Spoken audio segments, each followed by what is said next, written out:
Welcome everyone to today's tutorial, where I will guide you through the process of designing a professional photography business card using Adobe Photoshop. A well-designed card is essential for any photographer to leave a lasting impression on potential clients. If you find this video helpful, please make sure to hit that like and subscribe button to stay updated with more design tutorials. Let's dive right in. First, open Photoshop and click on File, then New. We need to set the perfect dimensions for print. Set your width to 3.5 inches and your height to 2 inches. It is crucial to set your resolution to 300 dpi to ensure your cards look sharp, and set the color mode to cmyk, which is the standard for professional printers. If you want to include a bleed, add 0.125 inches on all sides.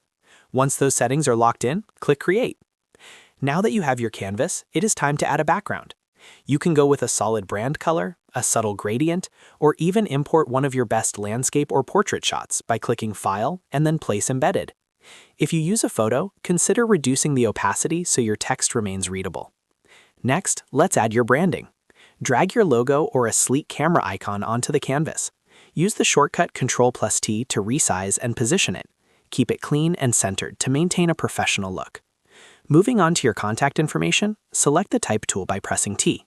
On the front, include your name and your studio title using clean, modern fonts like Montserrat, Poppins, or Bevis New. On the back, input your phone number, email address, website, and social media handles. Consistency is key here. Once all text is placed, highlight your layers, select the Move tool, and use the top alignment buttons to ensure everything is perfectly balanced and spaced out. Take a final look to make sure no text is too close to the edge. Finally, to get this ready for the print shop, go to File and select Save a Copy. Choose PDF as your file format to ensure it prints with all your high-quality settings preserved. Remember, keep it at 300 dpi and cmyk mode. And there you have it, a custom high-end business card ready for your photography brand.